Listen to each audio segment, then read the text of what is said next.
नमस्कार, स्वागत है आपका ओंकार न्यूज पर। मैं आपके साथ रवि राजपूत। वहीं यूपी के डिप्टी सीएम ब्रजेश पाठक आज सुल्तानपुर पहुंचे।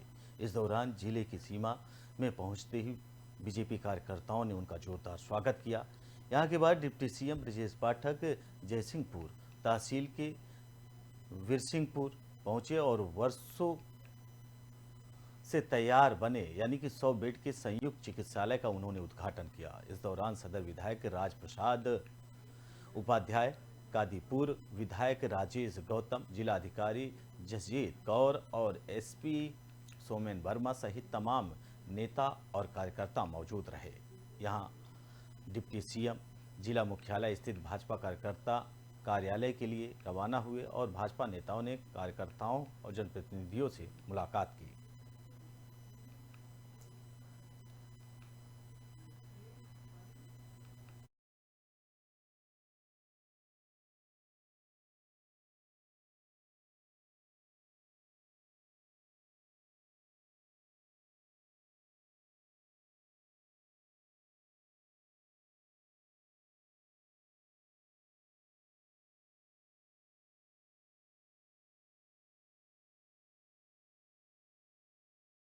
बढ़ते हैं अगली खबर की ओर, जहां औरंगाबाद पुलिस ने शराब के खिलाफ कार्रवाई करते हुए न सिर्फ शराब लदा एक कंटेनर को जब्त किया बल्कि 2 कारोबारियों को भी गिरफ्तार कर लिया जो राजस्थान के रहने वाले हैं।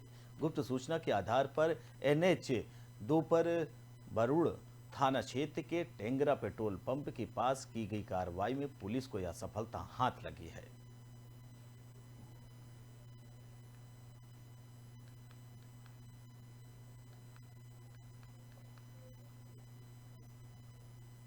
बढ़ते हैं अगली खबर की ओर, जहां नवादा में भीषण सड़क हादसा हो गया।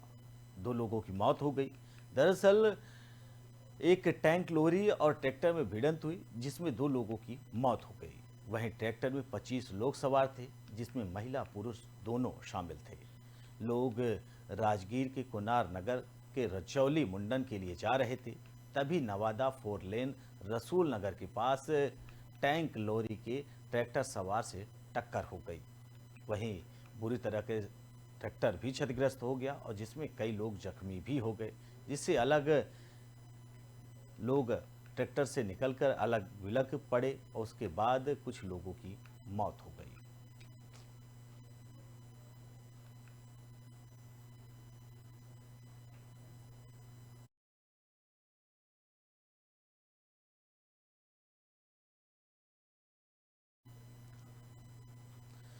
बढ़ते हैं अगली खबर की ओर, जहां समस्तीपुर में घर में घुसकर घर के सदस्यों के साथ मामला यह कि रतनदीप राय हमसे 19 लाख रुपया लिए, जिसमें से 11 लाख रुपया पति पत्नी के खाते में दिया और 7 लाख रुपया उनको कैश दिया गया, जिसमें गवाह के तौर पर राजा चाचा थे और जिसमें 1.5 कट्ठा जमीन उन्होंने जनवरी में लगुनिया सूचगंज मौजा का दे दिए और 1 कट्ठा जितवारपुर निजामत पंचायत का ढाला के पास जमीन है, वहाँ पे वो 1 कट्ठा जमीन की बार बार बात कर रहे थे कि अब देंगे तब देंगे और नहीं दे रहा है। जिस पे गवाह के तौर पे मैंने राजा का को बोला तो मेरा पैसा दिलवा दीजिए या ज़मीन दिलवा दीजिए, जिस पे इन्होंने उनको बार बार रतनदीप राय को बोला कि आप इनका पैसा लौटाइए या ज़मीन दीजिए, जिस पर वो बोलते थे कि हाँ दे देंगे। लेकिन इन दोनों में क्या बातचीत हुई आखिर पता नहीं चला और दोनों विवाद बढ़ गया और उनके घर पे आके 10-15 लोग आके हमला कर दिए और जब तक हम लोग आए देखे तब तक सब कुछ इनका टूटा फूटा, इनको भी राजा चाचा को भी मारे हुए, उनकी पत्नी को भी मारे हुए। हमला यह कि रतनदीप राय हमसे 19 लाख रुपया लिए, जिसमें से 11 लाख रुपया पति पत्नी के खाते में दिया और ठीक लोग उनके घर पहुंचे। पहले उन्हें लगा कि उस जमीन के मुद्दे पर वे लोग बातचीत करने के लिए आए हैं, लेकिन बातचीत के बाद अचानक कहासुनी शुरू हो गई। फिर लोगों ने उन्हें और घर के सदस्यों के साथ मारपीट शुरू कर दी। राजा का आरोप है कि उनकी पत्नी स्मिता के साथ भी मारपीट की गई, उनके साथ अभद्र व्यवहार भी किया गया। उन्होंने आरोप लगाया कि उस वक्त लोगों ने घर में तोड़फोड़ की, वहीं घर में रखे करीब 5 लाख रुपए मूल्यों के गहनों के अलावा लगभग 1.5 लाख नगद राशि भी लेकर चले गए। इस दौरान आरोपियों ने कई चक्र गोली भी चलाई। घटना को अंजाम देने के बाद सभी पिस्टल लहराते हुए फरार हो गए। मामला यह कि रतनदीप राय हमसे 19 लाख रुपया लिए, जिसमें से 11 लाख रुपया पति पत्नी के खाते में दिया और 7 लाख रुपया उनको कैश दिया गया, जिसमें गवाह के तौर पर राजा चाचा थे। अच्छा। और जिसमें 1.5 कट्ठा ज़मीन उन्होंने जनवरी में लगुनिया सूचगढ़ मौजा का दे दिए, और 1 कट्ठा जितवारपुर निजामत पंचायत का ढाला के पास ज़मीन है, वहाँ पे वो 1 कट्ठा ज़मीन की बार बार बात कर रहे थे कि अब देंगे तब देंगे, और नहीं दे रहा है। जिस पे गवाह के तौर पे मैंने राजा का को बोला कि मेरा पैसा दिलवा दीजिए या ज़मीन दिलवा दीजिए, जिस पे इन्होंने उनको बार बार रतनदीप राय को बोला कि आप इनका पैसा लौटाइए या ज़मीन दीजिए, जिस पर वो बोलते थे कि हाँ दे देंगे। लेकिन इन दोनों में क्या बातचीत हुई आखिर पता नहीं चला, और दोनों विवाद बढ़ गया और उनके घर पे आके 10-15 लोग आके हमला कर दिए। और जब तक हम लोग आए देखे तब तक सब कुछ इनका टूटा फूटा, इनको भी राजा चाचा को भी मारे हुए, उनकी पत्नी को भी मारे हुए। मामला यह कि रतनदीप राय हमसे 19 लाख रुपया लिए, जिसमें से 11 लाख रुपया पति पत्नी के खाते में दिया। वहीं बढ़ते अगली खबर की ओर, जहां हरियाणा के पलवल जिले में पुलिस द्वारा चालान काटने पर ई चालान को चालान राशि को कम कराने के नाम पर फर्जीवाड़ा हुआ है। आपको बताते चले कि जनवरी माह में पुलिस ने 2 आरोपी साइबर ठगी के मामले में गिरफ्तार किए गए थे। अब उन्हीं के कंप्यूटर लैपटॉप की जांच में इस फर्जीवाड़े का खुलासा हुआ। इनमें से एक आरोपी कंप्यूटर पर फर्जी तरीके से इंश्योरेंस, ड्राइविंग लाइसेंस, पॉल्यूशन और आरसी की स्कैन माध्यम से फर्जी कॉपी बनाकर चालान की जुर्माना राशि को कम करवाने का काम करता था। डीएसपी संदीप मोर ने बताया कि मामले की गंभीरता से जांच की जा रही है, इसमें शामिल किसी भी व्यक्ति को बख्शा नहीं जाएगा।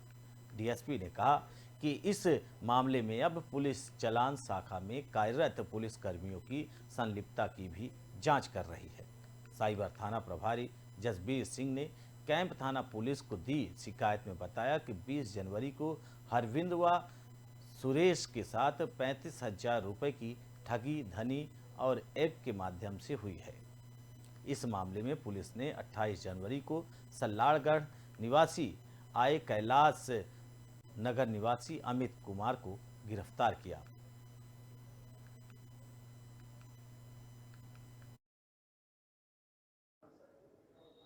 हमारे पास 16/1/2023 में एक साइबर पुलिस स्टेशन में एक एफआईआर दर्ज हुई थी अमित पुत्र मरपाल पलवल के खिलाफ। तो दौरान जांच हमने उसके मोबाइल को चेक किया था। उसके मोबाइल के अंदर कुछ ई चालान से संबंधित, कुछ इंश्योरेंस, ड्राइविंग लाइसेंस और पोल्यूशन की कॉपियाँ पाई गई। जो हमने ये चेक किया गया कि वो कहाँ से आई हैं, किस प्रकार से आई हैं, तो वो एक जाँच का विषय था, जिसपे श्री लोकेंद्र सिंह हमारे एसपी पलवल जी ने मुझे उसकी जांच दी गई। जांच में हमने उसमें पाया गया कि इसमें कुछ खामियां हैं, इसमें कुछ इंश्योरेंस और कुछ पोल्यूशन के अंदर एडिटिंग की हुई है, और ये एक बड़ा जांच का विषय है। इस वहीं बढ़ते हैं अगली खबर की ओर, जहां विकास की बाट जोहता एक ऐसा गांव जहां की ग्रामीण आज़ादी के 75 वर्षों के बाद भी सड़क और स्वच्छ पेयजल जैसी मूलभूत सुविधाओं से वंचित है। यह मामला है जरमुंडी प्रखंड के भोड़ाबाद पंचायत के बसगोहरी गांव का। चारों ओर पहाड़ियों से घिरा प्राकृतिक छटा बिखेरता आदिवासी बहुल्य बसगोहरी गांव के ग्रामीण वर्षों से उपेक्षा के दंश झेल रहे हैं। बसगोहरी गांव पहुंचने के लिए कोई सड़क नहीं, पहाड़ियों के सहारे 1 किलोमीटर चलकर ग्रामीण मुख्य सड़क पर तक पहुंचते हैं, और तो और ग्रामीण और स्वच्छ पेयजल तक उन्हें नसीब नहीं होता। गांव में स्थित एकमात्र कुआं है और पानी से ग्रामीण अपनी प्यास बुझाते हैं, लेकिन भीषण गर्मी के कारण यह कुआं भी सूख गया है। बूंद बूंद पानी को तरस रहे ग्रामीणों ने गांव के बाहर खेत में एक गड्ढा खोदकर पीने के पानी की व्यवस्था की है। उसी गड्ढा का गंदा पानी पीने के लिए मजबूर हैं। गांव में एक स्कूल भी है और स्कूल में पढ़ने वाले बच्चे इसी डोबा का पानी बोतल में भरकर अपने साथ स्कूल ले जाते हैं। वहीं विद्यालय में एमडीएम निर्माण के लिए रसोइयों का भी उसी गड्ढे के जल का उपयोग करना पड़ता है। इसी गांव में आज तक चंपा नल, यानी जिसे हम नल कहते हैं, वो नहीं है। आपको बता दें कि यहाँ नल की कोई व्यवस्था नहीं है और लोगों के लिए सिर्फ सपना बनकर ये रह गया है। ग्रामीण बताते हैं कि सड़क, पानी जैसी समस्याओं को लेकर जनप्रतिनिधियों से लेकर अधिकारियों तक कई बार गुहार लगाई गई, लेकिन उनकी समस्याओं पर कोई भी ध्यान नहीं दिया। हालात जस के तस हैं। हालांकि स्थानीय विधायक कृषि मंत्री बादल पत्रलेख ने मामले पर संज्ञान लेते हुए कहा कि जल्द ही इस गांव में स्वच्छ पेयजल की समुचित व्यवस्था बहाल कर दी जाएगी।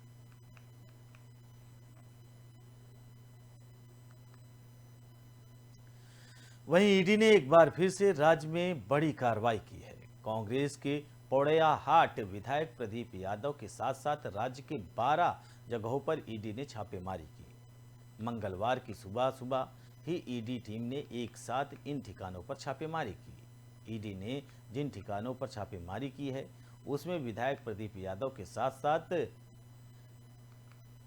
होम रोड के रहने वाले बिल्डर शिव कुमार के ठिकानों पर भी ईडी की टीम ने पहुंची है।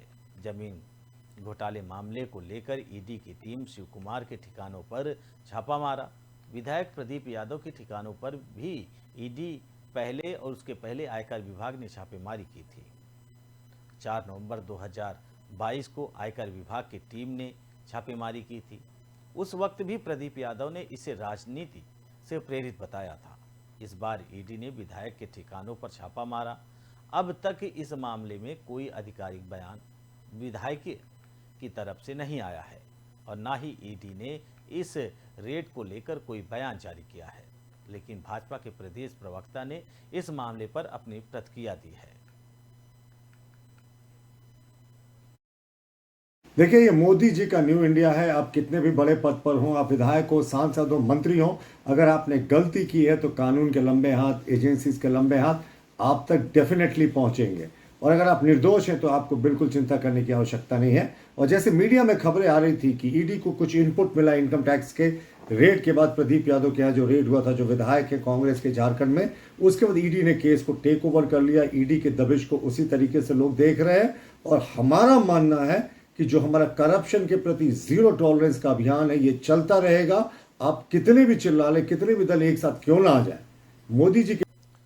वहीं बढ़ते हैं अगली खबर की ओर, जहां पीएलएफआई सुप्रीमो दिनेश गोप को 8 दिनों की पूछताछ के बाद अब मंगलवार को एनआईए कोर्ट में पेश किया गया।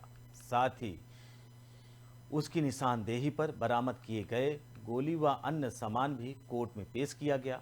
कोर्ट ने दिनेश गोप को न्यायिक हिरासत में भेज दिया है। बताते चले कि दिनेश गोप 22 मई को एनआईए की विशेष अदालत में पेश किया गया था, जहां कोर्ट ने उसे 8 दिनों की रिमांड पर भेज दिया था, जिसकी अवधि आज 30 मई को पूरी हो गई। आपको बता दें कि इस दौरान दिनेश गोप ने कई खुलासे किए। वहीं उसकी निशानदेही पर भारी मात्रा में गोली और बारूद भी बरामद किया गया। एनआईए ने दिनेश गोप को बीते 21 मई को पुलिस ने गिरफ्तार किया था। दिनेश गोप के खिलाफ 102 आपराधिक मामले दर्ज थे और उस पर 30 लाख रुपए का इनाम भी था। वह वर्तमान में एनआईए की हिरासत में है। जांच के दिनेश गोप दौरान जंगल में स्थित गोला बारूद को छुपाने के स्थान पर एनआईए टीम का नेतृत्व किया। झारखंड के खूंटी जिले के दिनेश गोप को कुलदीप यादव और बड़कू के नामों से भी जाना जाता है।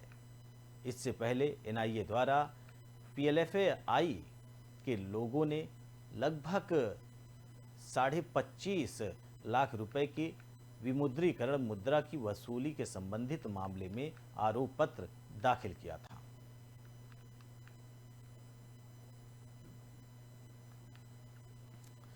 बढ़ते हैं अगली खबर की ओर, जहां नशे के खिलाफ चलाई गई मुहिम के तहत आज थाना दीनानगर पुलिस ने 60 ग्राम हीरोइन सहित 2 आरोपियों को गिरफ्तार करने में सफलता हासिल की है।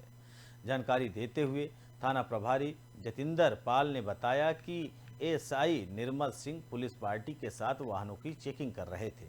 इस दौरान शमशान घाट पनियाड़ के पास से पक्की सड़क पर मोटरसाइकिल सवार 2 युवक आ रहे थे, जिन्हें संदेह के आधार पर रोक लिया गया। आरोपी सूरज कुमार उर्फ लारा निवासी गांधिया की तलाशी के दौरान उसके पैजामे की जेब से 55 ग्राम हीरोइन बरामद हुई। इसी तरह दूसरे आरोपी ऋषमप्रीत सिंह निवासी पनियाड़ की जेब से लगभग 5 ग्राम हीरोइन बरामद की गई। दोनों को एनडीपीएस एक्ट के तहत केस दर्ज कर गिरफ्तार कर लिया गया है। वहीं एसएचओ जतिंदर पाल ने अपराधी और तत्वों को मनचले युवकों को ये चेतावनी दी है। ਮਾਨਯੋਗ ਐਸਐਸਪੀ ਸਾਹਿਬ ਗੁਰਦਾਸਪੁਰ ਸ਼੍ਰੀ ਹਰੀਸ਼ ਦਿਆਮਾ ਆਈਪੀਐਸ ਦੇ ਦਿਸ਼ਾ ਨਿਰਦੇਸ਼ਾਂ ਤੇ ਲਗਾਤਾਰ ਹੀ ਗੁਰਦਾਸਪੁਰ ਪੁਲਿਸ ਵੱਲੋਂ ਨਸ਼ੇ ਦੇ ਕਾਰੋਬਾਰੀਆਂ ਖਿਲਾਫ ਸਖਤੀ ਨਾਲ ਕਾਰਵਾਈ ਕੀਤੀ ਜਾਂਦੀ ਹੈ, ਜਿਸ ਦੇ ਮੱਦੇਨਜ਼ਰ ਹੀ ਕੱਲ ਥਾਣਾ ਦੀਨਾਨਗਰ ਦੀ ਪੁਲਿਸ ਵੱਲੋਂ ਇੱਕ ਦੋ ਸ਼ੱਕੀ ਵਿਅਕਤੀ ਜੋ ਕਿ ਐਕਟਿਵਾ ਤੇ ਆ ਰਹੇ ਸੀ ਚੰਡੇ ਚੱਕ ਬਾਈਪਾਸ ਵੱਲੋਂ, ਜਿਨ੍ਹਾਂ ਨੂੰ ਰੋਕ ਕੇ ਉਹਨਾਂ ਦੀ ਤਲਾਸ਼ੀ ਲਈ ਗਈ, ਜਿਨ੍ਹਾਂ ਦੀ ਜੇਬ ਵਿੱਚ ਦੋਨਾਂ ਵਿਅਕਤੀਆਂ ਵੱਲੋਂ ਕੁੱਲ 60 ਗ੍ਰਾਮ ਹੈਰੋਇਨ ਬਰਾਮਦ ਹੋਈ, ਜਿਨ੍ਹਾਂ ਦੇ ਨਾਮ ਸੂਰਜ ਕੁਮਾਰ ਫਲਾਰਾ, ਜਿਹਦੇ ਉੱਪਰ ਪਹਿਲਾਂ ਵੀ 3 ND ਦੇ ਮੁਕੱਦਮੇ ਦਰਜ ਨੇ, ਰਿਸ਼ਵਪ੍ਰੀਤ ਸਿੰਘ ਸਨ of ਸੁੱਚਾ ਸਿੰਘ ਜੋ ਕਿ ਪਨਿਆੜ ਦਾ ਰਹਿਣ ਵਾਲਾ ਹੈ। ਇਹਨਾਂ ਦੋਨਾਂ ਦੀ ਕਸਟਡੀ ਦੇ ਵਿੱਚੋਂ ਕੁੱਲ 60 ਗ੍ਰਾਮ ਹੈਰੋਇਨ ਬਰਾਮਦ ਕੀਤੀ ਗਈ, ਜਿਨ੍ਹਾਂ ਦੇ ਉੱਪਰ NDPS ਐਕਟ ਤਹਿਤ ਮੁਕੱਦਮਾ ਦਰਜ ਕੀਤਾ ਗਿਆ। ਮਾਨਯੋਗ ਐਸਐਸਪੀ ਸਾਹਿਬ ਗੁਰਦਾਸਪੁਰ श्री हरीश दियामा IPS। बढ़ते हैं अगली खबर की ओर, जहां बरेली में आज ज्येष्ठ दशहरा पर्व पर गंगा स्नान पर 2 अलग अलग थाना क्षेत्रों में राम गंगा घाट में नहाने गए 6 बच्चे डूब गए, जिसमें से 5 बच्चों की डूबकर मौत हो गई। वहीं एक बच्चे को स्थानीय लोगों और गोताखोरों की मदद से बचा लिया गया। सभी शवों को कब्जे में लेकर पोस्टमार्टम के लिए भेज दिया गया है। आपको बताते चले कि पहली घटना भमोरा थाना क्षेत्र में हुई, जहां रामगंगा के फिरोजपुर घाट पर दशहरा मेले पर स्नान करने गए 4 बच्चे गहरे पानी में डूब गए। इनमें से तसपुरा नौदिया गौसगंज के रहने वाले अनुज और उसके चचेरे भाई अरविंद की मौत हो गई। साथ ही कीरतपुर गांव के रहने वाले छोटू की भी डूबने से मौत हो गई। वहीं एक बच्चे को स्थानीय गोताखोरों ने बचा लिया। वहीं दूसरी घटना सिरौली थाना क्षेत्र के शिवपुरी रामगंगा घाट की है, जहां गंगा स्नान के लिए गए 2 बच्चों की डूबकर मौत हो गई। सूचना पर पहुंची पुलिस ने शव को पंचनामा कर पोस्टमार्टम के लिए भेज दिया है।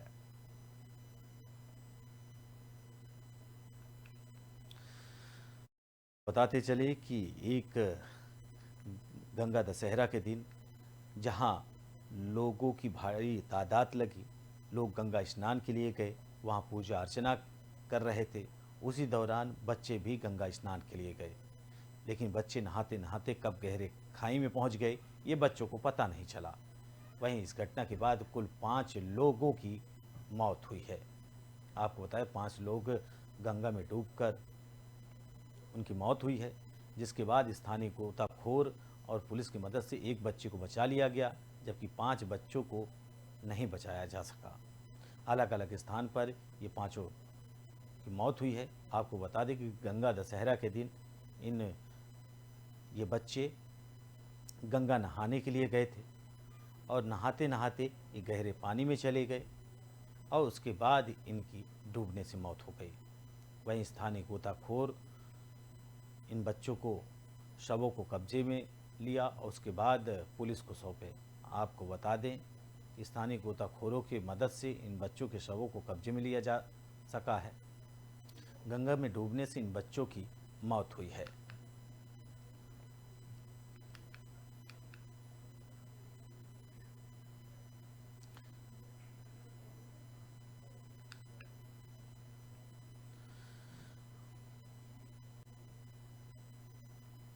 वहीं आपको बता दें कि पुलिस उप महानिरीक्षक अलीगढ़ परिक्षेत्र अलीगढ़ द्वारा रिजर्व पुलिस लाइन हाथरस व पुलिस कार्यालय हाथरस, थाना हाथरस जंक्शन व बुरसान की समस्त शाखाओं का वार्षिक निरीक्षण किया गया। आपको बताते चले कि अधिकारियों व थाना प्रभारियों के साथ पुलिस लाइन में समीक्षा गोष्ठी कर संबंधित दिए गए, वहीं आवश्यक दिशा निर्देश दिए गए।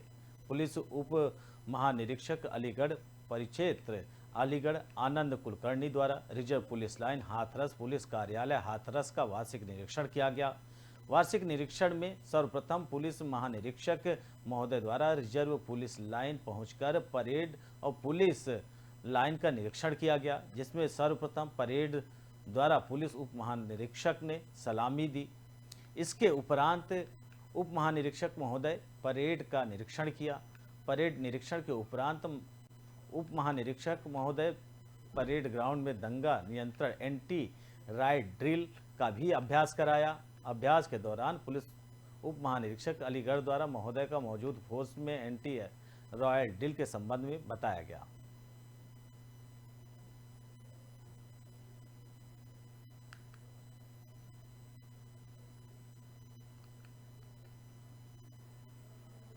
जनपद में मेरे द्वारा पुलिस लाइन का पुलिस ऑफिस का निरीक्षण किया गया और इसके बाद 2 थानों का भी निरीक्षण किया गया। इसमें इंस्पेक्शंस जो है हमारे एनुअल इंस्पेक्शन व्यवस्था में सुधार लाने के लिए किए जाते हैं। इसका मूल उद्देश्य हमारी इंटरनल शॉर्टकमिंग्स है उसको हम करेक्ट करने के लिए डायरेक्शंस देते हैं।